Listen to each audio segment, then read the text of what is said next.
കല്യാണം കഴിഞ്ഞ് 6 മണിക്കൂറിനുള്ളിൽ കല്യാണ ആൽബം.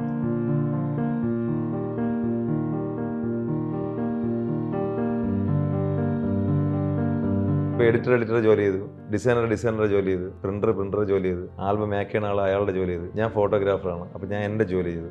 എത്ര ആൾക്കാരുടെ ജോലി ഉണ്ട് ഇതിൽ? രണ്ട് ഫോട്ടോഗ്രാഫർ. ഇവിടെ ഈ എടുക്കണ മാത്രമുള്ള തിരിച്ചു തരുമോ എന്ന് ചോദിക്കും. പിന്നെ അവരെ മൊബൈൽ നമ്മളെ കയ്യിൽ തന്നിട്ട് പറയും മൊബൈലിൽ എടുത്ത് തന്നാൽ മതി, അതാകുമ്പോൾ കിട്ടുമല്ലോ, നിങ്ങളല്ലാതെ നമുക്ക് അയച്ചു തരൂലല്ലോ. അവർക്ക് നമ്മളിലുള്ള വിശ്വാസം പോയി. അവനവൻ്റെ ജോലി ചെയ്ത് കഴിഞ്ഞാൽ തീരുന്നുള്ള പ്രശ്നങ്ങളേ ഉള്ളൂ. അങ്ങനെ ചെയ്യാത്തതുകൊണ്ടാണ് ഈ പ്രശ്നങ്ങളും കേസുകളൊക്കെ വരണത്. പുള്ളി എന്നെ വിളിച്ചിട്ട് പറഞ്ഞു വെച്ചാൽ 10 വർഷമായി പുള്ളിയുടെ ആൽബം കിട്ടിയിട്ടെന്ന്. 4 വർഷമായി ആൽബം കിട്ടിയിട്ട്, 2 വർഷമായി, 1 വർഷമായി, 6 മാസമായി. ഇതിൻ്റെയൊക്കെ ആവശ്യം എന്താണ്? കല്യാണം കഴിച്ച പയ്യൻ ആർട്ടിസ്റ്റാണ് ഇപ്പം 4 വർഷം കഴിഞ്ഞു കല്യാണം കഴിഞ്ഞിട്ട്. അമ്മയും മരിച്ചു, അച്ഛനും മരിച്ചു, ചേട്ടൻ്റെ വൈഫും മരിച്ചു. ഒരു ഫാമിലി ഫോട്ടോ ഇല്ല അവരെ. ആ ഒരു അവസ്ഥ ഒന്ന് ആലോചിക്കുക. കലാമണ്ഡലം സത്യഭാമ ടീച്ചർ കറുത്ത ആൾക്കാർക്ക് കൂടുതൽ ഫ്രണ്ടിലേക്ക് വരുന്നതിനോട് താല്പര്യമില്ല എന്നുള്ള രീതി. ഇങ്ങനത്തെ കാര്യങ്ങൾ ഇൻസൾട്ട് ചെയ്യേണ്ട കാര്യമില്ല. എത്ര കറുത്ത ആളിനെയും വെളുപ്പിച്ചെടുക്കാൻ കഴിവുള്ളതാണ് നമ്മളിരിക്കുന്നത്. ഇപ്പോൾ ഇരിക്കുന്ന ഹൈടെക് ക്യാമറകൾ. കാക്കയെ നമുക്ക് കൊക്കാക്കി എടുക്കാൻ പറ്റുന്ന കാലഘട്ടത്താണ് നമ്മളിപ്പോൾ നിൽക്കുന്നത്. ഹായ്, ഹലോ, നമസ്കാരം. ഇന്ന് എൻ്റെ കൂടെ ഉള്ളത് സെലിബ്രിറ്റി ഫോട്ടോഗ്രാഫർ ഷാലു പയ്യാടാണ്. ഷാലു ചേട്ടാ, നമസ്കാരം. കുറച്ച് നാളായി നമ്മൾ കണ്ടിട്ടില്ലേ? നമ്മൾ സാധാരണ കാണുമ്പോഴൊക്കെ എന്തെങ്കിലും ഒരു വിവാദവും പ്രശ്നങ്ങളൊക്കെ ആയിട്ട് ബന്ധപ്പെട്ടിട്ടാണ്. പക്ഷെ ഇന്ന് അങ്ങനെയല്ല. കേരളത്തിലെ ഒരു ചരിത്രം കുറിച്ചിട്ടാണ് ചേട്ടൻ എൻ്റെ മുന്നിലിരിക്കുന്നത്. കല്യാണം കഴിഞ്ഞ് 6 മണിക്കൂറിനുള്ളിൽ എല്ലാ ഫോട്ടോസും ഉൾപ്പെടെയുള്ള കല്യാണ ആൽബം കൊടുത്തിരിക്കുന്നു. എങ്ങനെ സാധിച്ചു? അല്ല, അത് ഒന്ന് എൻ്റെ കൂടെ ഉണ്ടായിരുന്നവരുടെ ഒരു ഇത് മീൻസ്, ഞാൻ അങ്ങനെ ടീമിന് മാത്രം അങ്ങനെ ഫുൾ ക്രെഡിറ്റ് കൊടുക്കില്ല. അവരവരെ ജോലി ചെയ്ത്, അതാണ് അതിൻ്റെ ശരിയായിട്ടുള്ള പാത്ത്. എന്ന് വെച്ചാൽ ഇപ്പോൾ എഡിറ്റർ ജോലി ചെയ്തു, ഡിസൈനർ ജോലി ചെയ്തു, പ്രിന്റർ ജോലി ചെയ്തു, ആൽബം മേക്ക് ചെയ്യുന്ന ആൾ അയാളുടെ ജോലി ചെയ്തു, ഞാൻ ഫോട്ടോഗ്രാഫറാണ്. അപ്പോൾ ഞാൻ എൻ്റെ ജോലി ചെയ്തു. നമ്മൾ അവരവരുടെ കടമകൾ കൃത്യസമയത്ത് ചെയ്ത്, അതുകൊണ്ട് നമുക്ക് കോർഡിനേറ്റ് ചെയ്ത് സക്സസ് ആക്കാൻ പറ്റിയെന്നുള്ളതാണ്. കേരളത്തിലാണെങ്കിലും ഇന്ത്യയിലാണെങ്കിലും കല്യാണം കഴിഞ്ഞിട്ട് ആൽബം കൊടുക്കാഞ്ഞിട്ട് കേസ് വരെ കൊടുത്ത ചരിത്രം നമുക്ക് നിലവിലുണ്ട്. ആ സാഹചര്യത്തിലാണ് ചേട്ടൻ 6 മണിക്കൂർ കൊണ്ട് ആൽബം കൊടുത്തിരിക്കുന്നത്. അപ്പം എല്ലാവർക്കും ഒരു സംശയമുണ്ട്, 6 മണിക്കൂർ കൊണ്ട് ആൽബം ഒക്കെ കൊടുക്കാൻ പറ്റുമോ? ഇത് പോസിബിൾ ആണോ എന്നുള്ളത്. ഇത് പോസിബിൾ ആയിരുന്നോ ശരിക്കും ഇതിനു മുമ്പും? അയ്യോ, ഇത് നേരത്തെ പോസിബിൾ ആണ്. പല ആൾക്കാരും ഈ കല്യാണം കഴിഞ്ഞിട്ട് പിറ്റേന്നൊക്കെ ആൽബം കൊടുത്തിട്ടുണ്ട്. പിറ്റേന്ന് ഞാൻ ഇഷ്ടംപോലെ കൊടുത്തിട്ടുണ്ട്. ഞാൻ ഇഷ്ടംപോലെ ആൽബം ഞാൻ കൊടുത്തിട്ടുണ്ട് കല്യാണത്തിൻ്റെ പിറ്റേന്ന്. അതായത് ഇപ്പോൾ പുറത്തുള്ള ടീമൊക്കെ ആണെന്നുണ്ടെങ്കിൽ നമ്മൾ പിറ്റേന്ന് കൊടുക്കും. പിറ്റേന്ന് വൈകുന്നേരത്തിനകത്ത് നമുക്ക് ആൽബം കൊടുക്കാൻ പറ്റും. അല്ലെങ്കിൽ 3ൻ്റെ ആൽബം കൊടുക്കാൻ പറ്റും. മാക്സിമം 5 ദിവസത്തിനകത്ത് സുഖമായിട്ട് കൊടുക്കാൻ പറ്റും. അപ്പം ഈ 5 ദിവസം കഴിഞ്ഞിട്ട് എടുക്കുന്ന എഫർട്ടും അന്ന് എടുക്കുന്ന എഫർട്ടും സെയിം ആണ്. അതുകൊണ്ട് നമുക്ക് ഈസി ആയിട്ട് പറ്റും. പിന്നെ എല്ലാവരും പറഞ്ഞ ഒരു വലിയൊരു കാര്യമുണ്ട്, ഇത് എഡിറ്റ് ചെയ്യണം, ഗ്രേഡ് ചെയ്യാൻ വേണ്ടി ഒരുപാട് സമയമെടുക്കും. ആക്ച്വലി ഞാനൊരു ഫോട്ടോഗ്രാഫറാണ്. ഞാനൊരു ഡിസൈനറെ ആശ്രയിക്കേണ്ട കാര്യമില്ല. ഞാൻ എൻ്റെ കഴിവിൽ, മീൻസ് എൻ്റെ കഴിവ് എന്നുള്ളതല്ല, ഞാൻ ഫോട്ടോയിലാണ്, മീൻസ് ഞാൻ ഫോട്ടോഗ്രാഫിയിലാണ് ആശ്രയിക്കേണ്ടത്. അല്ലാണ്ട് ഞാൻ ഇത് ഒരു കസ്റ്റമർക്ക് കൊടുക്കുമ്പോൾ എഡിറ്റ് ചെയ്തതിന് ശേഷമുള്ളൊരു ഔട്ടല്ല ഞാൻ ഇത് കാണേണ്ടത്. ഞാൻ ലൈവ് എങ്ങനെ എടുക്കും, നമ്മളൊരു സാധനം എങ്ങനെ എടുക്കും, അതിൻ്റെ ഔട്ടാണ് നോക്കേണ്ടത്. ഇപ്പോൾ നമ്മളിപ്പോൾ ഇത് ഷൂട്ട് ചെയ്യണം. ഇപ്പോൾ ഈ ഷൂട്ട് ചെയ്യണ ആൾ അവിടെ നിന്ന് വിചാരിച്ചെന്നില്ല, ആ ലൈറ്റൊന്നും ഇത്രയും വേണ്ട, ഇതിൻ്റെ ഒന്നും ഒരു ആവശ്യമില്ല, അത് നമുക്ക് എഡിറ്റിങ്ങിൽ ലൈറ്റ് കയറ്റി കൊടുക്കാമെന്ന് ചിന്തിച്ചാൽ അവനവൻ്റെ ജോലി ചെയ്ത് കഴിഞ്ഞാൽ തീരുന്നുള്ള പ്രശ്നങ്ങളേ ഉള്ളൂ. അങ്ങനെ ചെയ്യാത്തതുകൊണ്ടാണ് ഈ പ്രശ്നങ്ങളും കേസുകളൊക്കെ വരണത്. കറക്റ്റായിട്ട് ജോലി എടുക്കാത്തതുകൊണ്ടാണ്. അതെ, സത്യം, സീരിയസ് ആയിട്ട്. അതായത് നമ്മൾ ജോലി നമ്മൾ കറക്റ്റായിരുന്നു കഴിഞ്ഞാൽ നമുക്ക് കൃത്യമായിട്ട് കൊടുക്കാൻ പറ്റും. അവനവൻ്റെ ജോലികൾ ചെയ്തായിരിക്കുമ്പോഴാണ് കൊടുക്കാൻ പറ്റാതിരിക്കുന്നത്. സാധാരണ ഒരു കല്യാണത്തിന് ഇപ്പൊക്കെ കണ്ടുവരുന്ന ഒരു ട്രെൻഡ് ഉണ്ട്. ഒരു കല്യാണത്തിന് പോയി കഴിഞ്ഞാൽ എല്ലാ സ്ഥലത്തും ഫോട്ടോഗ്രാഫേഴ്സാണ്. എത്ര പേരുണ്ടോയെന്ന് ചോദിച്ചാൽ ഒരു 6-7 പേരുണ്ടാവും. അപ്പം ഇങ്ങനെ ഒരു ആൽബം തയ്യാറാക്കുമ്പം എത്ര ആൾക്കാരുടെ ജോലി ഉണ്ട് ഇതിൽ? രണ്ട് ഫോട്ടോഗ്രാഫർ. 2 പേരോ? ഓ, അത്രേ ഉള്ളൂ. 2 ഫോട്ടോഗ്രാഫർ, ഒരു എഡിറ്റർ, ആൽബം ഡിസൈൻ ചെയ്ത് ഒരാളാണ്. സാൻഡോ എന്ന് പറഞ്ഞ എൻ്റെ ഫ്രണ്ടാണ്. ആ പുള്ളി എൻ്റെ ഒരു വർഷങ്ങളുണ്ട്. പുള്ളി എൻ്റെ ആൽബങ്ങൾക്ക് പുള്ളിയെ ചെയ്യണേ. പുള്ളി ചെയ്യുന്നുണ്ട്. പ്രിൻ്റ് ചെയ്തത് രാജധാനി എന്ന് പറഞ്ഞിട്ടൊരു കളർ ലാബാണ്. അപ്പോൾ അന്ന് ഒരു ഞായറാഴ്ച ദിവസമായിരുന്നു. അപ്പോൾ ഞാൻ പുള്ളിയുടെ അടുത്ത് ഇങ്ങനെ ഒരു ആശയം പറഞ്ഞു, ചേട്ടാ എനിക്കിങ്ങനെ. അപ്പോൾ പുള്ളി പറഞ്ഞു, ഞായറാഴ്ച ഞങ്ങൾ ലാബ് തുറക്കില്ല. ഞാൻ പറഞ്ഞു, ചേട്ടാ ഒരു കാര്യം ചെയ്യും, ചേട്ടന് ആവശ്യമുള്ള, നമുക്ക് ആൽബം ചെയ്യാൻ ആവശ്യമുള്ള സ്റ്റാഫിനെ ചേട്ടൻ വിളിച്ചോ. അപ്പോൾ പറഞ്ഞ് എക്സ്ട്രാ പേയ്മെൻറ്റൊക്കെ ആവും, അവർക്ക് ഇങ്ങനെ ശമ്പളം കൊടുക്കണം, അപ്പം മുതലാവില്ലെന്ന്. ഞാൻ പറഞ്ഞു, ചേട്ടാ ഒരു കാര്യം ചെയ്യും, അതിൻ്റെ പേയ്മെൻറ്റ് എത്രയെന്ന് വെച്ചാൽ ഞാൻ തരാം. എക്സ്ട്രാ ചേട്ടൻ എത്ര പേയ്മെൻറ്റ് എന്ന് വെച്ചാൽ പറഞ്ഞാൽ മതി, ഞാൻ തരാം. അപ്പോൾ എനിക്ക് അത് നല്ല ബില്ലായ ആൽബമാണ്. എക്സ്ട്രാ പൈസ കൊടുത്തതിന് ശേഷമാണ് ഞാൻ അത് ചെയ്ത് വാങ്ങിച്ചത്. പക്ഷേ എന്നെ സംബന്ധിച്ച് എനിക്കത് സക്സസ് ആക്കി കാണിക്കണം എന്നുള്ളതായിരുന്നു എൻ്റെ ആവശ്യം. പക്ഷേ ഇത് പറ്റും. ഇപ്പോൾ ഈ പറഞ്ഞ പോലെ നമുക്കിപ്പോൾ ഏത് ലാബിൽ വേണമെന്നുണ്ടെങ്കിലും, എല്ലാ ലാബുകാരെയും ഞാൻ പറഞ്ഞില്ല, ഫോട്ടോഗ്രാഫി ഈ പറഞ്ഞ പോലെ അങ്ങനെ നമ്മളൊരു അറ്റംപ്റ്റ് ചെയ്യുമ്പോൾ കസ്റ്റമറിനെ ഇഷ്ടപ്പെടുന്ന ലാബുകാരാണെന്നുണ്ടെങ്കിൽ, മീൻസ് അവരുടെ കസ്റ്റമറിനെ അവർക്ക് ഇഷ്ടമാണെങ്കിൽ സ്വാഭാവികമായിട്ട് നമ്മളൊരു ആവശ്യം പറഞ്ഞാൽ അവർ ചെയ്തു തരണം. കാരണം അവരുടെ സേവനമാണല്ലോ നമുക്ക് വേണ്ടത്. തീർച്ചയായും. അപ്പോൾ അവർ ചെയ്യണം. പൈസയുടെ കാര്യം പറഞ്ഞപ്പോഴാണ് ആൾക്കാരെ കുറച്ചു. അപ്പം എമൗണ്ട് എങ്ങനെയാണ് വരിക? ഒരു ആൽബം 2 സ്റ്റാഫിനെ നിർത്തി അല്ലെങ്കിൽ വളരെ കുറച്ച് മറ്റ് ആൽബത്തിനെ അപേക്ഷിച്ച് കുറച്ച് സ്റ്റാഫിനെ നിർത്തിയാൽ നിങ്ങൾ കസ്റ്റമറുടെ കയ്യിൽ നിന്ന് എത്ര രൂപയായിരിക്കും പേയ്മെന്റ് വാങ്ങിക്കുക? അതെങ്ങനെയാണെന്ന് വെച്ചാൽ ഇപ്പം നമ്മൾ പെട്ടെന്ന് കൊടുക്കുമ്പോൾ ഡബിൾ ജോലി എടുക്കും. അതെ. ഞാൻ ഈ എല്ലാവരും പറയുമ്പോൾ 2000-3000 പടമൊന്നും എടുക്കില്ല. എനിക്കറിയാം ഒരു കല്യാണത്തിന് നമുക്കൊരു 500 ഫോട്ടോ വേണം. അവർക്ക് നമ്മൾ 2000 ഫോട്ടോ കൊണ്ടുവന്ന് കസ്റ്റമറിനെ കൊടുത്താൽ അല്ലെങ്കിൽ ഒരു 5000 ഫോട്ടോ എടുത്തിട്ട് കസ്റ്റമറിനെ കൊടുത്താൽ ഇത് സെലക്ട് ചെയ്യണത് വലിയ പണിയാണ്. സത്യം പറഞ്ഞാൽ ഈ 5000 പടത്തിൻ്റെ ഒന്നും ആവശ്യമില്ല. ആൽബത്തിൽ മാക്സിമം ഒരു 300-400 പടം വയ്ക്കുള്ളൂ. എന്നാൽ പിന്നെ മര്യാദയ്ക്ക് നമുക്ക് ഈ ഒരു 500-600 പടം എടുത്താൽ പോരെ. ഞാൻ ചെയ്യണത് ആ ഒരു പാത്താണ്. എനിക്ക് ആവശ്യമുള്ള ഒരു 500-600 പടം അത് മാത്രമേ ഞാൻ എടുക്കുകയുള്ളൂ. അതെടുത്തതിന് ശേഷം അപ്പോൾ നമുക്ക് പിന്നെ ഈ കസ്റ്റമറിനെ നമ്മൾ പിന്നെ ഈ സെലക്ട് ചെയ്യാൻ വേണ്ടിയിട്ട് കൊടുക്കുമ്പോൾ അവർക്ക് ടെൻഷൻ വരില്ല. 500 പടമൊക്കെ നമുക്ക് എത്ര സമയം വേണം? ടപ്പടപ്പേനെ തീരും. ഗ്രൂപ്പ് മാത്രം മതിയല്ലോ നമുക്ക് സെലക്ട് ചെയ്യാൻ. അല്ലാതെ അവരുടെ കപ്പിളൊക്കെ നമ്മളാണ് തീരുമാനിക്കുന്നത്. മീൻസ് ഇപ്പം നിങ്ങളുടെ ഏത് പടമാണ് കൊള്ളാമെന്നുള്ളത് എനിക്കറിയാവും. ഒരിക്കലും നിങ്ങൾ വിചാരിക്കണ നിങ്ങൾ ചിലപ്പോൾ പറയും, ചില ആൾക്കാർ പറയും എൻ്റെ ഈ സൈഡ് അയ്യം അങ്ങനെ എടുക്കല്ലേ, ഈ ചിലരൊരു ഈ സൈഡ്. അങ്ങനെയല്ല, അവർക്ക് അവരുടേതായ നല്ല ഭംഗിയുണ്ട്. അത് നമുക്ക് കാണുമ്പോൾ അറിയാൻ പറ്റും. അവർക്ക് ചിലപ്പോൾ അതങ്ങനെ അവരുടെ മനസ്സിൽ ഇങ്ങനെ ഒരു സാധനം അങ്ങനെ പറഞ്ഞ് വെച്ച് ഒരു പാത്താണ്. ചിലർക്ക് നമ്മൾ കല്യാണം എടുക്കാൻ പോകുമ്പോൾ ഭയങ്കര വണ്ണമുള്ള പെൺകുട്ടിയും ഭയങ്കര വണ്ണമുള്ള പയ്യനായിരിക്കും, അല്ലെങ്കിൽ നേരെ ഓപ്പോസിറ്റ് ആയിരിക്കും. അപ്പോൾ നമ്മളെ സംബന്ധിച്ച് അത് നമ്മൾ കറക്റ്റ് ഒരു ഫ്രെയിമിനകത്ത് നമ്മൾ കൊണ്ടുവന്ന് അത് മനോഹരമാക്കി കൊടുക്കുക എന്നുള്ളതാണ് നമ്മളെ ജോലി. അതിനാണല്ലോ നമ്മളെ വിളിക്കുന്നത്. പേപ്പറുകളുടെ ക്വാളിറ്റിയാണ് എല്ലാവർക്കും ടെൻഷനായിട്ടിരിക്കുന്നത്. അപ്പം ഈ പേപ്പറുകളുടെ ക്വാളിറ്റി എങ്ങനെയാണ്? സെയിം നമുക്ക് ലാസ്റ്റ് ചെയ്യുന്ന ക്വാളിറ്റി തന്നെയാണോ 1 ഡേ കൊണ്ട് അല്ലെങ്കിൽ ഈ 6 hours കൊണ്ട് മെയ്ഡ് ചെയ്ത് കൊടുക്കുന്നത്? ആക്ച്വലി ഈ 1 വർഷം കഴിഞ്ഞിട്ട് അടയ്ക്കുന്ന പേപ്പർ തന്നെ ലാബിൽ ഒറ്റ പേപ്പറിൽ അവർ പ്രിൻ്റ് അടിക്കുകയുള്ളൂ. കാനോൻ്റെ ഒരു പേപ്പറിലാണ് എനിക്ക് പ്രിൻ്റ് അടിക്കുന്നത്. അപ്പോൾ ആ പേപ്പറിൽ തന്നെയാണ് അവർ പ്രിൻ്റ് അടിക്കുന്നത്. അല്ലാണ്ട് എനിക്ക് വേണ്ടിയിട്ട് മറ്റേ ലോക്കൽ പേപ്പർ കൊണ്ടുവന്നിട്ട് ലോഡ് ചെയ്ത് അങ്ങനത്തെ പരിപാടിയൊന്നുമില്ല. നോർമലി എല്ലാവർക്കും കൊടുക്കുന്ന സെയിം ആൽബത്തിൻ്റെ പേപ്പർ എന്താണോ ആ പേപ്പറിൽ തന്നെയാണ് പ്രോസസ് ചെയ്യുക. അല്ലാതെ നമുക്ക് വേണ്ടിയിട്ട് ഇങ്ങനെ അഴുക്ക് പേപ്പർ, കുറഞ്ഞ പേപ്പർ, കൂടിയ പേപ്പർ അങ്ങനെയൊന്നുമില്ല. ഇപ്പം ഈ കുറഞ്ഞ പേപ്പർ, കൂടിയ പേപ്പറൊന്നുമില്ല. ഇപ്പോൾ എല്ലാ ലാബുകളും ഹൈടെക്കാണ്. പിന്നെ ഇപ്പോൾ എനിക്ക് തോന്നുന്നത് നമ്മളെക്കാൾ കാര്യങ്ങൾ കൂടുതൽ കസ്റ്റമറിന് അറിയാം. കാരണം അവർ ഗൂഗിളിൽ സെർച്ച് ചെയ്ത് നോക്കുമ്പോൾ അതിൽ കുറേ കാര്യങ്ങൾ അറിയാൻ പറ്റും. എന്താണ് ഉപയോഗിച്ചിട്ടുള്ളത്, എങ്ങനെയൊക്കെയാണ് ഉപയോഗിച്ചിട്ടുള്ളത് എന്നൊക്കെ അവർക്ക് നമ്മളെക്കാൾ നോളജ് നമ്മളെക്കാൾ നോളജ് ഉണ്ട്. അപ്പോൾ നമ്മൾക്ക് അങ്ങനെ കസ്റ്റമറിന് അങ്ങനെ പറ്റിക്കാനൊന്നും പറ്റില്ല. ഇപ്പോൾ പഴയതുപോലെ പണ്ടൊക്കെ ഒരുപാട് ആൾക്കാർ ഈ പേപ്പറിൽ പ്രിൻ്റ് അടിച്ചിട്ട് പറ്റിച്ചിട്ടുണ്ട്. ഇന്ന് അതൊന്നും പറ്റിയൊന്നുമില്ല. ഇന്ന് കസ്റ്റമറിനെ നമ്മൾ കൊണ്ടുകൊടുക്കുന്ന കസ്റ്റമർ പറയും ഇത് ഇന്ന പേപ്പറാണെന്ന് അവർ പറയും. അതുകൊണ്ട് ഈ ക്വാളിറ്റിയിലൊന്നും ഒരു കോംപ്രമൈസ് ഇല്ല. പ്രത്യേകിച്ച് ഞാൻ ക്വാളിറ്റിയിൽ കോംപ്രമൈസ് ചെയ്യില്ല. ഞാൻ ചിലപ്പോൾ കാശ് ഇച്ചിരി കൂടുതൽ വാങ്ങിക്കുമായിരിക്കും. ക്വാളിറ്റിയിൽ കോംപ്രമൈസ് ഇല്ല. ഈ കാശ് കൂടുതൽ വാങ്ങണത് ഈ ക്വാളിറ്റിയുള്ള പേപ്പറിൽ അടിക്കാനൊന്നുമല്ല. ഞാൻ എടുക്കുന്ന റിസ്കിന് ഞാൻ കുറച്ച് കൂടുതൽ കാശ് വാങ്ങിക്കും. കാരണം എല്ലാവരും 10,000 രൂപ ലാഭം എടുക്കുമ്പം ഞാൻ ചിലപ്പം 15,000 20,000 ലാഭം എടുക്കും. പക്ഷേ എനിക്ക് ഈ പറഞ്ഞ പോലെ എനിക്ക് എല്ലാ ദിവസവും എനിക്ക് ജോലി ചെയ്യേണ്ട, ഉള്ള ജോലി വൃത്തിയായിട്ട് ചെയ്താൽ മതി. എനിക്കൊരു മാസം എനിക്ക് 4-5 കല്യാണം ഞാൻ ചെയ്യുള്ളൂ. പക്ഷേ എനിക്ക് ഈ 4-5 കല്യാണം മതി. നമ്മൾ ഈ 30 ദിവസം ജോലി ചെയ്തിട്ട് നമ്മൾ ചുമ്മാ ടെൻഷൻ അടിച്ച് നടക്കേണ്ട കാര്യമില്ലല്ലോ. ചെയ്യണത് 5 ദിവസമാണെങ്കിൽ അത് ആത്മാർത്ഥമായിട്ട് ചെയ്ത് അത് കൃത്യമായിട്ട് നമ്മൾ കൊടുത്ത് അങ്ങനെ മെയിൻറ്റെയിൻ ചെയ്ത് പോയാൽ നമുക്ക് ജീവിതകാലം മൊത്തം സക്സസ് ആയിട്ട് പോകാം. അതുകൊണ്ടാണ് ഞാൻ ഇങ്ങനെ സക്സസ് ആയിട്ട് പൊയ്ക്കൊണ്ടിരിക്കുന്നത്. പിന്നെ ഈ പറഞ്ഞ പോലെ കുറേ പേര് ഇങ്ങനെ, അത് പിന്നെ സ്വാഭാവികം. ഈ പറഞ്ഞ പോലെ മനുഷ്യരല്ലേ, നമ്മളല്ലേ, മലയാളീസ് അല്ലേ, കുറ്റം പറഞ്ഞില്ലെങ്കിൽ ഉറക്കം വരില്ല. അത് സ്വാഭാവികം. പ്രത്യേകിച്ച് ഒരേ തൂവൽ പക്ഷികൾ എപ്പോഴും കുറ്റം പറയും. അത് ഞാൻ ചോദിക്കാൻ വേണ്ടി വരുമായിരുന്നു. ഇങ്ങനെ ഒരു സാഹസം ചെയ്തിട്ടിരിക്കുകയാണ്. അപ്പം മറ്റുള്ള ആൾക്കാരുടെ ഇന്ന് എന്തെങ്കിലും റെസ്പോൺസോ എന്തെങ്കിലും കിട്ടിയിട്ടുണ്ടായിരുന്നു? എന്നെ ഒരുപാട് ആൾക്കാർ എന്നെ വിളിച്ചിട്ട് പറഞ്ഞതെന്ന് വെച്ച് കഴിഞ്ഞാൽ, ഇതിപ്പോൾ കുറച്ച് മുമ്പ് നമ്മളോട് സംസാരിച്ചപ്പോൾ എന്നെ ഒരാൾ വിളിച്ചു. എനിക്ക് ഒരു പരിചയമില്ലാത്ത ഒരാൾ, കൊച്ചിയിൽ നിന്നാണ്, എറണാകുളത്തുള്ള ഒരാളാണ് വിളിച്ചത്. ഞാൻ പറഞ്ഞു വിളിച്ചിരുന്നല്ലേ. പുള്ളി എന്നെ വിളിച്ചിട്ട് പറഞ്ഞു വെച്ചാൽ 10 വർഷമായി പുള്ളിയുടെ ആൽബം കിട്ടിയിട്ടെന്ന്, പൈസ മൊത്തം വാങ്ങിച്ചിട്ട് പോയിട്ട് കിട്ടിയില്ലെന്ന്. ആക്ച്വലി ഇതിൻ്റെ ഒന്നും ഒരു ആവശ്യമില്ല. ഇതുപോലെ തന്നെ ഒരുപാട് ആൾക്കാർ ഇതാ കമൻറ്റ് ബോക്സിൽ തന്നെ കിടപ്പുണ്ട്. 4 വർഷമായി ആൽബം കിട്ടിയിട്ട് കല്യാണം എടുത്തിട്ട് 2 വർഷമായി, 1 വർഷമായി, 6 മാസമായി. ഇതിൻ്റെയൊക്കെ ആവശ്യം എന്താണ്? അങ്ങനെ കൊടുക്കാൻ കഴിവില്ലാത്തവൻ വർക്ക് എടുക്കരുത്. എൻ്റെ ഒരു കൺസെപ്റ്റാണ്. അവനെ നമ്മളൊരിക്കലും ഒരു ഫോട്ടോഗ്രാഫറായിട്ട് അംഗീകരിക്കേണ്ട കാര്യമില്ല. വർക്ക് എടുത്താൽ നമ്മൾ കൊടുക്കണം, അല്ലെങ്കിൽ പൈസ വാങ്ങിക്കല്ലേ, സേവനമായിട്ട് ചെയ്യണം. എന്നാൽ അവൻ്റെ സൗകര്യത്തിന് കൊടുത്താൽ മതി. അപ്പോൾ അവർ വേറെ ആരെങ്കിലും കാശ് കൊടുത്തിട്ട് നല്ല പണിയറിയാന്നുള്ള ഏതെങ്കിലും ഫോട്ടോഗ്രാഫർ അവരെ വെച്ചോളൂ. ഇത് കാശ് വാങ്ങിച്ചുകൊണ്ട് പോയിട്ട് വർക്കും കൊടുക്കില്ലെന്ന് പറഞ്ഞാൽ അത് മോശമല്ലേ? ഇപ്പം എല്ലാത്തിനും ഒരു പോസിറ്റീവും ഉണ്ട്, നെഗറ്റീവും ഉണ്ട്. ചേട്ടൻ ഇങ്ങനെ ഒരു സാഹസം ചെയ്ത സ്ഥിതിക്ക് ബാക്കിയുള്ളവരുടെ കയ്യിൽ നിന്ന് എന്തെങ്കിലും നെഗറ്റീവ് ആയിട്ടുള്ള എക്സ്പീരിയൻസ് വന്നു തുടങ്ങിയോ? ഇഷ്ടം പോലെ ഉണ്ട്. കാരണം കുറേ ഫോട്ടോഗ്രാഫർമാർ പിള്ളേർ സെറ്റാണ്.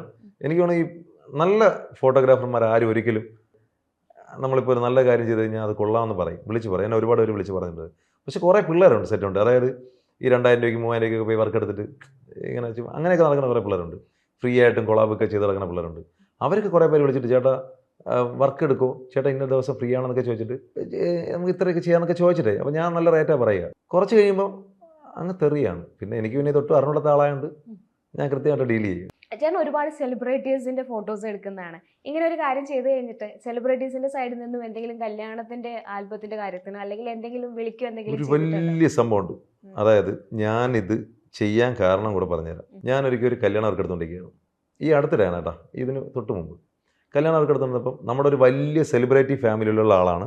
പേര് പറയാൻ പറ്റുമോ? പേര് അവർ തന്നെ ചിലപ്പോൾ ഒരു പക്ഷേ ഇത് കണ്ടതിന് ശേഷം ഒരു വീഡിയോ ഇടുമായിരിക്കും. എൻ്റെ സുഹൃത്താണ്, നല്ല സുഹൃത്താണ്. അപ്പം പുള്ളിയുടെ അമ്മ സിനിമ ആർട്ടിസ്റ്റാണ്, സീരിയൽ ആർട്ടിസ്റ്റാണ്, ഡാൻസറാണ്. അവരുടെ അമ്മ അവരും ആർട്ടിസ്റ്റാണ്, സീരിയലും സിനിമയിലും വലിയ ആർട്ടിസ്റ്റാണ്. ഈ കല്യാണം കഴിച്ച പയ്യൻ ആർട്ടിസ്റ്റാണ്. ഇപ്പം അവൻ നല്ല സെലിബ്രിറ്റിയാണ്, ഇപ്പം നല്ല സെലിബ്രിറ്റിയാണ്. ആ പെൺകുട്ടി നല്ലൊരു ഡാൻസറാണ്, ഒരു സെലിബ്രിറ്റി ആണ്. അപ്പോൾ അത്രയും വലിയൊരു ഫാമിലിയിൽ ഒരാൾ, തൃശ്ശൂരുള്ളൊരു ഫോട്ടോഗ്രാഫർ എന്നാണ് പറഞ്ഞത്, പുള്ളി ഫോട്ടോ എടുത്ത് ഇപ്പം 4 വർഷം കഴിഞ്ഞു കല്യാണം കഴിഞ്ഞിട്ട്. ഇതിലൊരു വലിയ സംഭവം എന്താണെന്ന് വെച്ചാൽ, ഈ കല്യാണ പയ്യൻ, അതായത് ആ ആളുടെ പേര് ഞാൻ പറയുന്നില്ല, ആ സെലിബ്രിറ്റിയുടെ അമ്മയും മരിച്ചു, അച്ഛനും മരിച്ചു, ചേട്ടൻ്റെ വൈഫും മരിച്ചു. കൊറോണ വന്നപ്പോൾ മരിച്ചു പോയതാണ്. അപ്പോൾ സംഭവം എന്ന് വെച്ചാൽ ഒരു ഫാമിലി ഫോട്ടോ ഇല്ല അവരേൽ. ആ ഒരു അവസ്ഥ ഒന്ന് ആലോചിക്കുക. അമ്മയും ഇല്ല, അമ്മയും അച്ഛനുള്ളൊരു ഫാമിലി ഫോട്ടോ അയാളുടെ കയ്യിലില്ല. അയാൾ ഇന്ന്, അതായത് ഇത് പറഞ്ഞ സമയത്ത് അയാൾ കരഞ്ഞു, കണ്ണിന്ന് കണ്ണീരൊക്കെ വന്നു. അപ്പോൾ എനിക്ക് തോന്നി, അപ്പോൾ എൻ്റെ അടുത്ത് ഇത് പറയാൻ കാരണം എന്ന് വെച്ചാൽ, എടാ നീയൊക്കെ ഈ എടുപ്പ് മാത്രമല്ലോ, കൊടുപ്പൊന്നും ഇല്ലേ എന്ന് ചോദിച്ചുകൊണ്ട് മാത്രമാണ് ഞാൻ തിരിച്ച് മീൻസ് ഇങ്ങോട്ട് കളിയടിക്കുമ്പോൾ നമ്മൾ തിരിച്ച് കളിയടിക്കുമല്ലോ. അങ്ങനെ കളിയടിച്ച സമയത്താണ് പറഞ്ഞത്, ഇതല്ല സംഭവം, ഇതാണ് സംഭവം, 4 വർഷമായിട്ട് എനിക്ക് കിട്ടിയിട്ടില്ല, ഞാൻ അതുകൊണ്ട് പറഞ്ഞതാണ് പറഞ്ഞു. അപ്പോൾ ആ പെൺകുട്ടിയുടെ അവസ്ഥ, പെൺകുട്ടി എന്താ പറഞ്ഞതെന്ന് വെച്ച് കഴിഞ്ഞാൽ, അവളുടെ അമ്മയും ഇവളുമായിട്ട് നിന്നൊരു ഫോട്ടോ ഉണ്ട്, ഇന്ന് വരെ കൊടുത്തിട്ടില്ല. അത് എന്ന് വെച്ച് കഴിഞ്ഞാൽ ഈ കല്യാണ കല്യാണ ഫോട്ടോഗ്രാഫർ എടുത്ത ഒരു ഫോട്ടോ പോലും കൊടുത്തില്ല. എന്നിട്ട് പുള്ളി പറഞ്ഞ ഫുൾ എമൗണ്ടും അവർ കൊടുക്കുകയും ചെയ്തു. ഈ കാശ് മാച്ചുകൊണ്ട് പോയിട്ട് 10 പടം എന്തോ ഇത് അന്ന് ഇൻസ്റ്റയിലും ഒക്കെ പോസ്റ്റ് ചെയ്യാൻ വേണ്ടിയിട്ട് കൊടുത്തു. ഒരു ഫോട്ടോ പോലും ആൽബം എന്നുള്ള രീതിയിൽ പ്രിൻറ്റിങ് കൊടുത്തിട്ടില്ല. അപ്പോൾ പുള്ളിയുടെ വിഷമം ഇങ്ങനെ. പിന്നെ ഇത് ഒരു അനുഭവം, പിന്നെ ഇങ്ങനെ ഒരുപാട് അനുഭവങ്ങൾ എനിക്കുണ്ട്. കാരണം നമ്മൾ ഒരുപാടെടുത്ത് ഫോട്ടോ എടുക്കാൻ പോകുമ്പോൾ എനിക്ക് തോന്നുന്നു പല ഫോട്ടോഗ്രാഫർമാർക്കുള്ളൊരു അനുഭവമാണ്.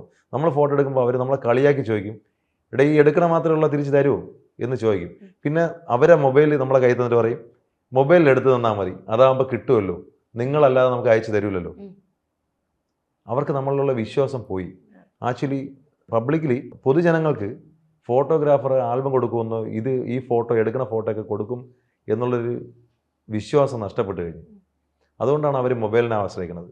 അപ്പം നമ്മൾ എന്ത് ചെയ്യുന്നത് വെച്ച് കഴിഞ്ഞാൽ, നമ്മൾ കൃത്യസമയത്ത് കൊടുത്ത് ആരെങ്കിലുമൊക്കെ, ഇപ്പം ഞാനൊരു സാധനം കൊടുത്തതുകൊണ്ട് ഇനി ആരെങ്കിലുമൊക്കെ ഇങ്ങനെ കൊടുക്കും. ആ കൊടുക്കണത് കൊണ്ട് ചിലപ്പോൾ ഒരുപക്ഷെ കുറേ കൂടെ ഫോട്ടോഗ്രാഫർമാർക്ക് വർക്ക് കിട്ടും. അങ്ങനെ പോസിറ്റീവ് ആയിട്ടാണ് ഞാൻ ചിന്തിച്ചത്. ശരിക്കും എവിടുന്നായിരുന്നു ഇങ്ങനെ ഇത്രയും പെട്ടെന്ന് ഒരു ആൽബം കൊടുത്ത് കാണിക്കണം എന്നുള്ളൊരു മോട്ടീവ് എവിടുന്നായിരുന്നു? അല്ല, ഞാൻ ഈ പറഞ്ഞ ഇൻസിഡൻ്റ് ഇല്ലേ, ഈ ഇൻസിഡൻറ്റ് എൻ്റെ മനസ്സിൽ ഇങ്ങനെ ഒരു വല്ലാത്തൊരു സാധനം, വേദന വിഷമമൊന്നുമല്ല, പക്ഷെ അവൻ പറഞ്ഞപ്പോൾ ആ ഇമോഷണലി ട്രാക്ക് എനിക്ക് പെട്ടെന്ന് കത്തി. അപ്പം ഞാൻ ചിന്തിച്ച്, എന്നാൽ പിന്നെ ഒരു കാര്യം ചെയ്യാം. അപ്പോഴേക്കും എനിക്ക് അടുത്ത കല്യാണം എന്ന് പറഞ്ഞത് ഈ കഴിഞ്ഞ 17-ാം തീയതി ആയിരുന്നു. ഞാൻ വിളിച്ചു, എന്നാൽ പിന്നെ 17-ാം തീയതി രണ്ടും കൽപ്പിച്ച് ആ ആൽബം അന്ന് തന്നെ കൊടുക്കാം. അപ്പം ഞാൻ ഇത് ഞായറാഴ്ചയാണെന്നുള്ള കാര്യം മറന്നുപോയി. ഞാൻ ഉടനെ തന്നെ അതിനുള്ള സെറ്റപ്പ് അങ്ങ് ചെയ്തു. നമ്മളെ പിള്ളേരുടെ അടുത്ത് വിളിച്ചിരുന്ന് എല്ലാം സെറ്റ് ചെയ്ത് ഡിസൈനറെ വിളിച്ച് ചോദിച്ച്, സാൻഡോ സെറ്റ് ചെയ്യാൻ പറ്റുമോ? സാൻഡോനെ ഒക്കെ റെഡി. അടുത്ത് വീഡിയോ ഉൾപ്പെടെയാണ് ഞങ്ങൾ കൊടുത്തത് കേട്ടോ, വീഡിയോ ഉൾപ്പെടെ കൊടുത്തത്. അപ്പം ഞങ്ങൾ എല്ലാവരും വിളിച്ച് സെറ്റ് ചെയ്ത് സ്പോട്ട് എടുത്ത് എല്ലാം സെറ്റ്. പക്ഷേ എല്ലാം കഴിഞ്ഞ് വന്നപ്പോഴാണ് അറിഞ്ഞത് ലാബ് അവധിയാണെന്ന്. അങ്ങനെ പിന്നെ രാജധാനിയിലെ പുള്ളി ഭയങ്കര ഡീസൻറ്റ് ജെന്യുവൻ മനുഷ്യനാണ്. പുള്ളിയുടെ അടുത്ത് ഞാൻ ഈ കാര്യം പറഞ്ഞപ്പോൾ തന്നെ പുള്ളി പറഞ്ഞു, ഷാലു സാറേ കുറച്ച് പ്രശ്നമാണ്. ഞാൻ പറഞ്ഞു കുഴപ്പമില്ല, പൈസ പറഞ്ഞു. അത് ഓവർ ടൈം ഒക്കെ അവരെ വിളിച്ചിട്ട് അങ്ങനെ എക്സ്ട്രാ പൈസ. ഞാൻ പറഞ്ഞു, വിളിച്ചോ, നിങ്ങൾക്ക് പൈസ അല്ലേ, ഞാൻ തരാം. അങ്ങനെയാണ് രണ്ടും കളിപ്പിച്ചത്. അപ്പം ഞാൻ ചിന്തിച്ചെന്ന് വെച്ചാൽ എൻ്റെ ലാഭത്തിൽ നിന്നല്ലേ പോണേ, കുഴപ്പമില്ല, പക്ഷെ അങ്ങനെ ഒരു അറ്റംപ്റ്റ് എനിക്ക് നടത്താൻ പറ്റുമല്ലോ, അതുകൊണ്ടാണല്ലോ ഇവിടെ നിന്ന് ഇരിക്കുന്നത്. അപ്പം ഞാൻ നോക്കിയപ്പോൾ രണ്ടും കളിപ്പ് എന്തായാലും ഒരു അറ്റംപ്റ്റ് അങ്ങ് നടത്താം. അങ്ങനെയാണ് ശരിക്കും ഈ അറ്റംപ്റ്റ് നടത്തിയത്. ചേട്ടൻ ഇതിനു മുമ്പും കല്യാണ ആൽബങ്ങൾ എടുത്തിട്ടുണ്ടായിരിക്കും, അപ്പം ബാക്കിയുള്ളവരെ അറിയായിരിക്കും, സുഹൃത്തുക്കളൊക്കെ. എന്തുകൊണ്ടായിരിക്കും ശരിക്കും കല്യാണ ആൽബം കൊടുക്കാനൊക്കെ ഇത്ര ലേറ്റ് ആവുന്നത്? 1 ഇയർ 3 ഇയർ അത്രയും താമസം വരുന്നത് എന്തുകൊണ്ടാണ്? അതിൻ്റെ മെയിൻ റീസൺ എന്ന് വെച്ച് കഴിഞ്ഞാൽ, ഇപ്പം നമ്മൾ ഏതെങ്കിലും ഒരു കല്യാണ വീട്ടിൽ പോയി കഴിഞ്ഞാൽ മിനിമം എനിക്ക് തോന്നുന്നു ഒരു 3 ഫോട്ടോഗ്രാഫറുകൾ കാണും. ഒരു സൈഡ്. ആക്ച്വലി 3-4 ഫോട്ടോഗ്രാഫറിൻ്റെ ഒന്നും ഒരു ആവശ്യമില്ല. അതായത് ഇപ്പോൾ ഒരു വർക്ക് എടുക്കുന്നത് എനിക്ക് വേണം ഒരു 50,000 രൂപയ്ക്ക് ആയിരിക്കും ഒരു വർക്ക് എടുക്കുന്നത് വെച്ചോ. അപ്പോൾ 3 ഫോട്ടോഗ്രാഫറും 2 വീഡിയോഗ്രാഫറും വരുമ്പോൾ തന്നെ അവരെ എക്സ്പോസിങ് ചാർജ് തന്നെ കൊടുക്കുമ്പോൾ ഈ പൈസ തീർന്ന് ഇവർ ആ പൈസ വാങ്ങിക്കുന്നു പോകുന്നു. പിന്നെ വേറെ ഒന്നും ഔട്ട് കൊടുക്കാൻ പറ്റില്ല. കാരണം ഇവർ പൈസ വാങ്ങിക്കുന്നു പോകുന്നു.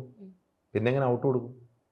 അതായത് നമുക്കിപ്പം ഈ 50 രൂപ അവിടെ ചിലവായല്ലോ പ്രിൻ്റ് അടിക്കാൻ വേണ്ടിയിട്ട്. ഇവർ ഈ വർക്ക് കോട്ട് ചെയ്ത് പറയുന്ന സമയത്ത് ഇവർ പലതും വിചാരിച്ചിട്ടായിരിക്കും വർക്ക് എടുക്കുന്നത്. അതായത് ഒരു 10,000 രൂപയ്ക്കകത്ത് പ്രിൻറ്റിങ്ങിനും ബാക്കി ചിലവ് എന്നുള്ള രീതിയിൽ.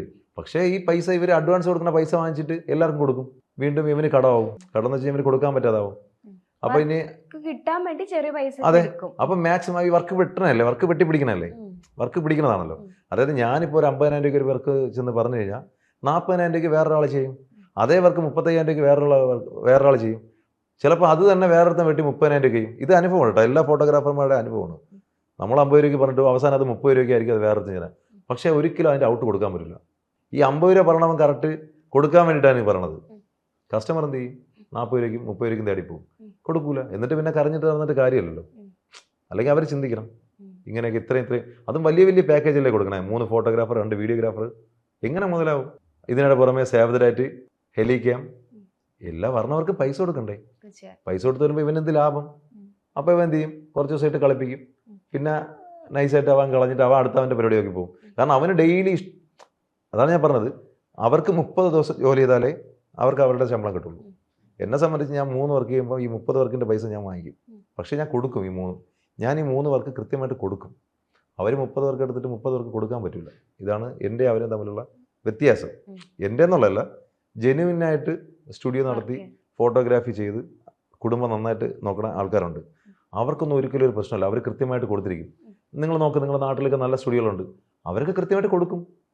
കൊടുക്കാത്തതാണ് ഇപ്പോഴത്തെ ഈ പറഞ്ഞ പോലെ ചുമ്മാ ഈ ഹൈപ്പ് കണ്ടിട്ട് ഈ ഇൻസ്റ്റയിലും അതിലൊക്കെ ഫോട്ടോയും കണ്ട് കുറേ സംഭവങ്ങൾ കണ്ടിട്ട് പറഞ്ഞവരൊന്നും വർക്ക് കൊടുക്കാൻ പറ്റില്ല. ഞാൻ എപ്പോഴും എൻ്റെ അടുത്ത് ആരെങ്കിലും വിളിച്ച് വെച്ചാൽ പറയും, നിങ്ങളെ വീടിനടുത്തുള്ള സ്റ്റുഡിയോക്കാർക്ക് കൊടു. ഒന്നുമില്ലെങ്കിൽ 5 പ്രാവശ്യം അവൻ്റെ സ്റ്റുഡിയോ കയറി പോകാമല്ലോ, ചോദിക്കാമല്ലോ, ചെന്ന് അന്തസ്സായിട്ട് ചെന്ന് ചോദിക്കാമല്ലോ. അല്ലാതെ നമ്മൾ ഇൻസ്റ്റാഗ്രാമിൽ അതിലൊക്കെ കണ്ടിട്ട് നമ്മൾ വന്നിട്ട് ചോദിച്ചിട്ട് എങ്ങനെ നമ്മൾ കൊടുക്കും? ഒരു ക്രെഡിബിലിറ്റി ഇല്ലാത്ത ഒരാളിനെ എങ്ങനെ നമ്മൾ കൊടുക്കും? ക്രെഡിബിലിറ്റി ഇല്ലാത്തതുകൊണ്ട് അവർക്ക് ഇപ്പം ഞാൻ പറഞ്ഞില്ല, ഇപ്പം തൃശ്ശൂരിൽ നിന്ന് ഒരാൾ തിരുവനന്തപുരത്ത് നിന്ന് വർക്ക് എടുത്ത്, ഇയാൾ നമ്മൾ ഇൻസ്റ്റാഗ്രാമുകളിൽ അല്ലെങ്കിൽ വേറെ എന്തെങ്കിലും സോഷ്യൽ മീഡിയയിൽ കണ്ടിട്ടായിരിക്കും നമ്മൾ വിളിക്കുന്നത്. ഇയാളൊന്ന് വർക്ക് എടുത്തിട്ട് പൈസ വാങ്ങിച്ചിട്ട് പോയി. പിന്നെ ഔട്ട് തന്നില്ലെങ്കിൽ നമ്മൾ എവിടെ പോയി ചോദിക്കും? എത്ര ദിവസം ചോദിക്കും? പക്ഷെ നമ്മളെ വീടിനടുത്തൊരു സ്റ്റുഡിയോക്കാരൻ്റെ അടുത്താണെങ്കിലോ, അല്ലെങ്കിൽ നമുക്ക് പരിചയമുള്ള ഒരാളുടെ അടുത്താണെങ്കിലോ നമുക്ക് ധൈര്യമായിട്ട് അവൻ്റെ സ്റ്റുഡിയോ പോകാം. എത്ര പ്രാവശ്യം വേണം പോയി കുത്തിയിരുന്ന് വാങ്ങിക്കാം. അല്ലെങ്കിൽ ആരെങ്കിലും ഇടപെടുത്തിയെങ്കിലും നമുക്ക് സംസാരിച്ചത് വാങ്ങിക്കാം. ഇതാണ് ഇവിടുത്തെ പ്രശ്നങ്ങൾ. എല്ലാവരും ഈ പറഞ്ഞ പോലെ സോഷ്യൽ മീഡിയയുടെ ഹൈപ്പിൻ്റെ പുറത്ത് പോകും, വർക്കുകളെല്ലാം പോകും. പാവപ്പെട്ട സ്റ്റുഡിയോക്കാരന്മാരെല്ലാം അടച്ചു പൂട്ടുന്നുണ്ട്. അതിൻ്റെ റീസൺ എന്ന് വെച്ച് കഴിഞ്ഞാൽ ഇതുപോലെ ഈ ആൾക്കാരെല്ലാം ഈ ഗുമ്മ കണ്ടിട്ടാണ് പോകുന്നത്. പക്ഷെ ഒരാൾ പോലും ആൽബം ചെയ്യണം എന്നുള്ളതാണ്. അത് എൻ്റെ മറ്റേ ഇതിൻ്റെ കമൻറ്റ് ബോക്സിൽ നോക്കുമ്പോൾ അറിയാൻ പറ്റും. 4 വർഷമായി 5 വർഷമായി കിട്ടൂല. ചേട്ടൻ ഇപ്പോൾ കമൻറ്റ് ബോക്സിൻ്റെ കാര്യം പറഞ്ഞുകൊണ്ട് ഞാൻ ഒരു കാര്യം കൂട്ടിച്ചേർക്കുകയാണ്. ചേട്ടൻ്റെ ആ വീഡിയോയുടെ താഴെ ഒരു കമൻറ്റ് കിടപ്പുണ്ട്, സ്വന്തമായിട്ട് ലാബും മറ്റ് ഫെസിലിറ്റിയും ഉള്ള ആൾക്കാണെങ്കിൽ ഇതുപോലൊക്കെ ചെയ്യാൻ പറ്റും, പക്ഷെ അതൊന്നും ഇല്ലാത്ത ആൾക്കാർക്ക് ഇത് ചെയ്യാൻ പറ്റില്ല, ഇത് സാധ്യമല്ല എന്നാണ് പറയുന്നത്. ആ ഒരു കമൻറ്റിനോട് ചേട്ടൻ്റെ അഭിപ്രായം എന്താണ്? അല്ല, അത് ആക്ച്വലി ആര് കമൻറ്റ് ചെയ്താലും അത് വളരെ മണ്ടത്തരമാണ്. കാരണം എനിക്ക് ലാബില്ല, സ്റ്റുഡിയോ ഇല്ല, മറ്റ് സെറ്റപ്പൊന്നുമില്ല. ഞാൻ എന്ത് ചെയ്യുന്നത് വെച്ചാൽ എൻ്റെ ഒരു വർക്ക് ഞാനൊരു ഡിസൈനറെ പുറത്ത് ഇൻഡിപെൻഡൻ്റ് ആയിട്ട് നിൽക്കുന്ന ഒരു ഡിസൈനറാണ്, അയാളെ ഏൽപ്പിക്കുന്നു. അയാൾക്ക് നമ്മൾ കൃത്യമായിട്ട് പൈസ കൊടുക്കുന്നു, കൃത്യമായിട്ട് അയാൾ എനിക്ക് പിറ്റേന്ന് രാവിലെ തരുന്നു. ഈ സാധനം ഞാൻ വേറൊരു ലാബിൽ ഏൽപ്പിക്കുന്നു, ലാബിൽ നിന്നാണ് എനിക്ക് തരുന്നത്. അല്ലാതെ എനിക്കിപ്പം ഈ പറഞ്ഞ പോലെ ഒരു 1 ലക്ഷം രൂപ ഒരു വർക്ക് ചെയ്യാൻ വേണ്ടിയിട്ട് 1.5 കോടി രൂപയുടെ ലാബ് തുടങ്ങേണ്ട കാര്യമില്ല. അതേപോലെ തന്നെ ഇപ്പം ടൗൺ ഏരിയയിലാണെങ്കിൽ ഈ പറയുന്ന ഫെസിലിറ്റി ലാബാണെങ്കിലും സ്റ്റുഡിയോ ആണെങ്കിലും മറ്റു കാര്യങ്ങളും അടുത്തടുത്തുണ്ട്. ഇപ്പോൾ ഒരു നാട്ടിൻപുറത്തെ കല്യാണമാണ് എന്ന് വരുന്നതെന്ന് വെച്ചു, അപ്പോൾ അവിടെ ഇത് സാധ്യമാണോ? എല്ലായിടത്തും സാധ്യമാണ്. ഇന്ന് ഹൈടെക് നമ്മളിപ്പോൾ താമസിക്കുന്ന ഹൈടെക് യുഗത്തിലല്ലേ. നെറ്റില്ലാത്ത ഏത് സ്ഥലമുണ്ട് പറ? മൊബൈൽ ഉപയോഗിക്കാത്ത ഏത് നാട്ടിൻപുറമാണുള്ളത്?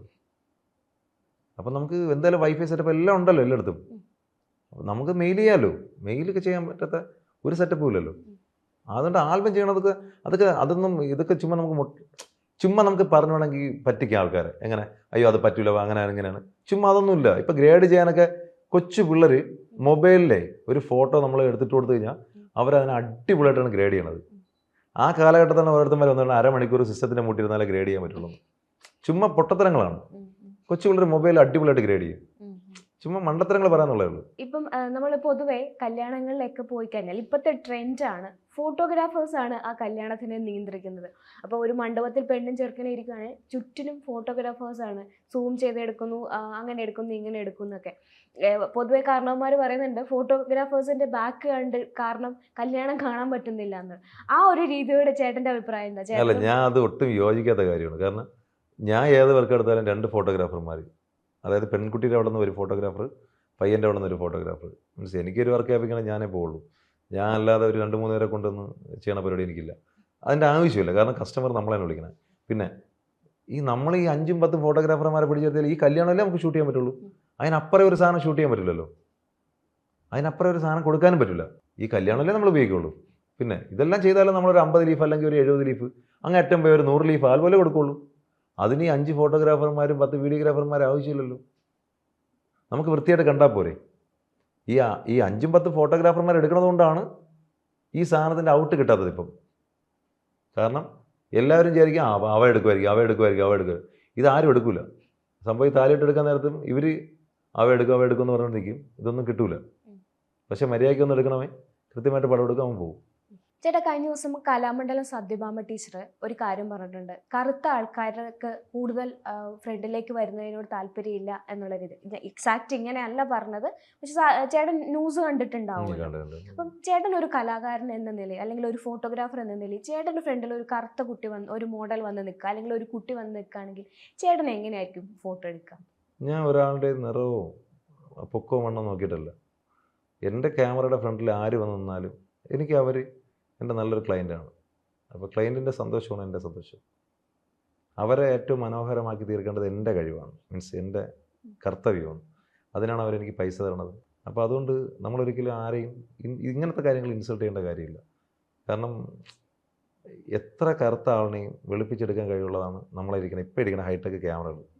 അപ്പം നമുക്ക് എങ്ങനെ വേണം നമുക്ക് എടുക്കാം. ഇപ്പം എന്താ പറയുക, കാക്കയെ നമുക്ക് കൊക്കാക്കി എടുക്കാൻ പറ്റുന്ന കാലഘട്ടത്താണ് നമ്മളിപ്പോൾ നിൽക്കുന്നത്. ഗ്രേഡ് ചെയ്യാൻ പറ്റും. അതുകൊണ്ട് അങ്ങനെ അതിലൊന്നും ഒരു കാര്യമില്ല. പിന്നെ ഓരോരുത്തരുടെ വിവരമില്ലായ്മ അത് അലങ്കാരമായിട്ട് കൊണ്ടുനടക്കുന്നവരെ നമ്മൾ പറഞ്ഞിട്ട് കാര്യമില്ല. ചേട്ടാ, ഒരു ചരിത്രം കുറിച്ച് വെച്ചു.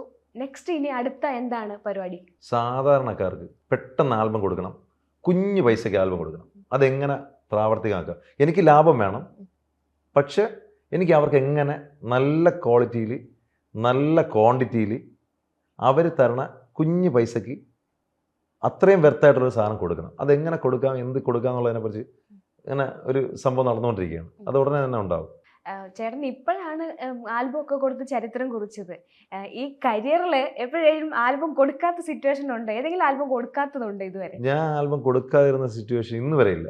ലേറ്റ് ആയിപ്പോയി അങ്ങനെ ലേറ്റ് ആയി പോയിട്ടുണ്ടെന്ന് വെച്ച് കഴിഞ്ഞാൽ 1-2 ആൽബങ്ങൾ ലേറ്റ് ആയിട്ടുണ്ട്. അത് എൻ്റെ കുഴപ്പം കൊണ്ടല്ല. കസ്റ്റമർ പറഞ്ഞിട്ട് പതുക്കെ മതി എന്ന് പറഞ്ഞിട്ട്, പതുക്കെ മതി എന്നുള്ളതല്ല, അവർ സെലക്ട് ചെയ്തിട്ട് തരാമെന്ന് പറയും ചില കസ്റ്റമർ. അപ്പോൾ നമ്മൾ എന്ത് ചെയ്യുമെന്ന് വെച്ച് കഴിഞ്ഞാൽ അവർക്കും കൊടുത്തേക്കും. അവർ 6 മാസം കഴിഞ്ഞിട്ടൊക്കെ ആയിരിക്കും അവർ ഫ്രീ ആയിട്ട് വരണത്. ആ സമയത്ത് അങ്ങനെ. പക്ഷേ എന്നാലും ഞാൻ അവർക്കൊരു കാര്യം ചെയ്യും. ഞാൻ അവർക്ക് ചെറിയൊരു മിനി ആൽബം സെറ്റ് ചെയ്ത് കൊടുക്കും. അത് എൻ്റെ ഒരു ഇതായിട്ട് ഞാൻ ഒരു മിനി ആൽബം കൊടുക്കും. കാരണം എനിക്ക് പൈസ മാക്സിമം വാങ്ങിക്കുന്നത് ആൾറെഡി ഒരു 75% പൈസ വാങ്ങിക്കും. അപ്പോൾ നമ്മൾ നാളെ ഒരു കാലത്ത് അവരെ മുമ്പേ പോയിട്ട് നമുക്ക് തലകറിഞ്ഞ് നിൽക്കുന്നത് ശരിയല്ല. അതുകൊണ്ട് ഞാൻ എന്തെന്ന് വെച്ച് കഴിഞ്ഞാൽ ഒരു ചെറിയ ആൽബം കൊടുത്തിട്ടേ വാങ്ങിക്കുള്ളൂ പൈസ. എന്നിട്ട് വലിയ ആൽബം ചെയ്യാൻ വേണ്ടി അവരുടെ പറഞ്ഞ് നിങ്ങൾ സെലക്ട് ചെയ്ത് തന്നാൽ മതി, അത് ചെയ്തു തരാമെന്ന് പറയും. ശരിക്കും ഒരു കല്യാണ ആൽബത്തിന് എത്ര വലിപ്പം അല്ലെങ്കിൽ എത്ര പേജസ് വേണമെന്നാണ് കരുതുന്നത്? എൻ്റെ ഒരു ഒപ്പീനിയൻ അനുസരിച്ച് ഒരു 50 ലീഫ് ആൽബം ഒക്കെ ഉണ്ടെങ്കിൽ നല്ല സ്റ്റൈലായിട്ട് ചെയ്യാൻ പറ്റും. 50 ലീഫ് ആൽബം മതി. 50 ലീഫ് ആൽബവും ഒരു വീഡിയോ സാധാരണക്കാരന് ഏറ്റവും സേഫാണ്. പിന്നെ ഞാൻ കണ്ടിട്ടുണ്ട് ഈ ആൽബത്തിൽ തന്നെ ട്രെയിലർ വരുന്ന ഒരു പോർഷൻ ഞാൻ ചെയ്ത് കൊടുക്കാറുണ്ട്. അങ്ങനെ കണ്ടിട്ടുണ്ട്. അപ്പൊ അതൊക്കെ ഭയങ്കര എക്സ്പെൻസീവ് ആയിട്ടുള്ള എക്സ്പെൻസീവ് ആണ്. മീൻസ് അങ്ങനെയുള്ള കസ്റ്റമർ, ഞാൻ ഒരു കാര്യം ചോദിക്കട്ടെ, 50,000 രൂപ തരണ ഒരാളിനും 1.5 ലക്ഷം രൂപ തരണ ഒരാളിനും നമ്മൾ ഒരുപോലെ കൊടുത്താൽ മതിയോ? പോരാ. 1.5 ലക്ഷം രൂപ തരണ ആളിന് 1.5 ലക്ഷം രൂപയുടെ സാധനം കൊടുക്കണം.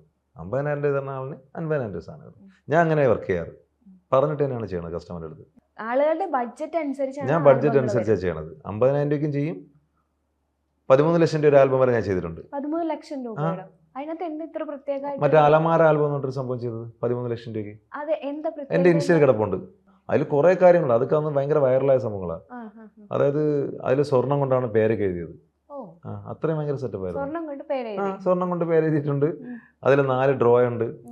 അതിൽ നമുക്ക് QR കോഡിൽ സ്കാൻ ചെയ്യാൻ പറ്റും. അങ്ങനെ കുറേ ഫെസിലിറ്റീസ് ഉണ്ട് ആ ആൽബത്തിൽ. ആ ആൽബം എന്ന് പറഞ്ഞാൽ ഒരു അലമാരയാണ്, ഇത്ര പൊക്കം വരും. ഭയങ്കര സെറ്റപ്പാണ്. അപ്പോൾ പുതിയ ആശയവും വിജയത്തിലായിട്ട് എത്തട്ടെ. എല്ലാവരും ആശംസകളും. Thank you so much. Thank you.